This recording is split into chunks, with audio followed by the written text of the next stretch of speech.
الآن نتوقف مشاهدينا الأعزاء مع الفقرة التحكيمية مع الخبير التحكيمي الحكم المونديالي السابق كابتن جمال الغندور مع مطالبات كثيرة بوجود ركلة جزاء للمنتخب المغربي خاصة في الشوط. كابتن جمال.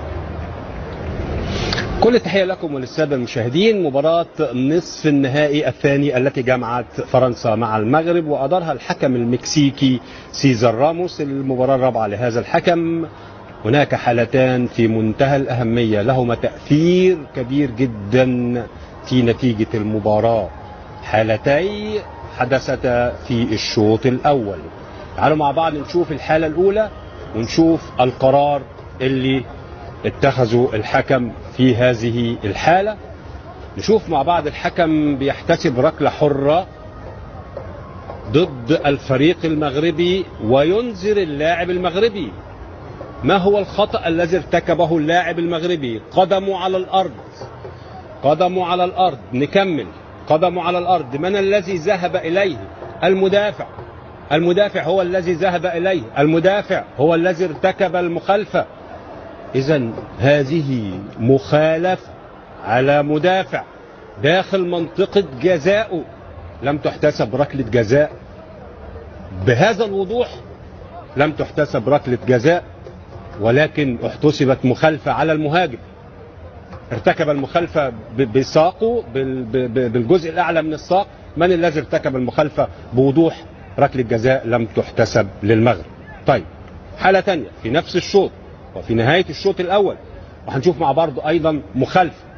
شوف مع بعض ركلة ثابتة وهناك سقوط للاعبين، انتهت باحتساب مخالفة في وسط الملعب واحتجاج كبير من لاعبي الفريق المغربي. نشوف مع بعض المسك من أكتر من مكان، لكن هنركز على اللاعب اللي قدامنا دلوقتي. هما الاثنين في نفس الحيز، ومن طرف واحد، بمعنى انه مفيش لاعب مغربي بيمسك فانيلا.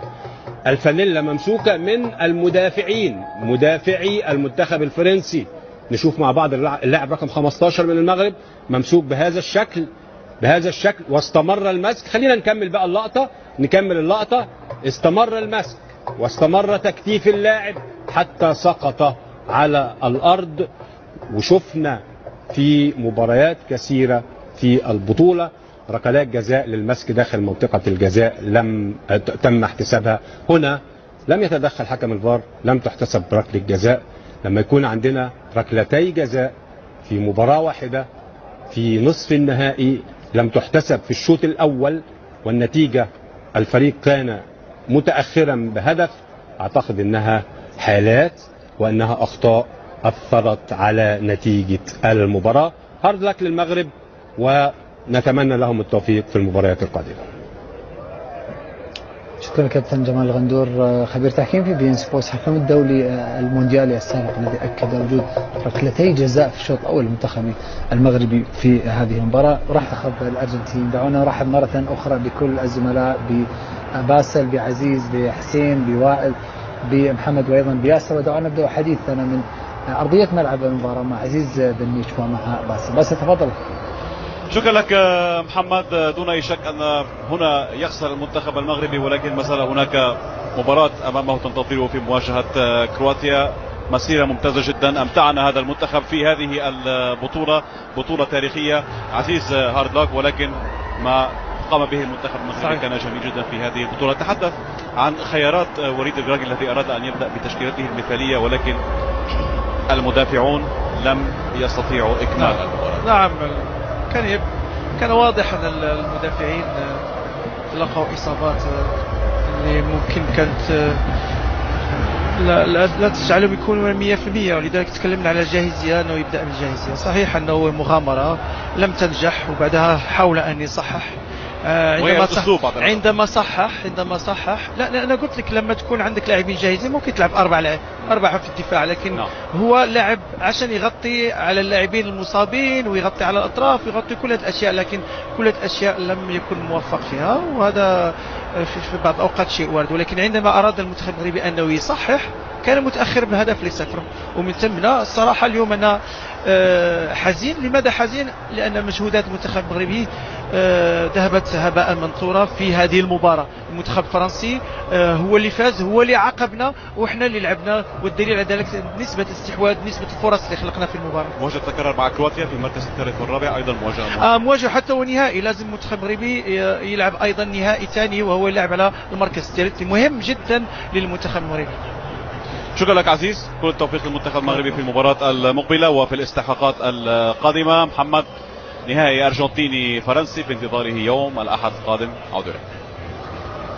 شكرا لك باسل. منك إلى حسين ووال. حسين. شكرا محمد. اليوم حزن مغربي بهذه الخسارة، لكن فرحة كبيرة بما قدمه في كأس العالم. هنا فاز بالكثير، غير العقلية كما قال أبو تريكة.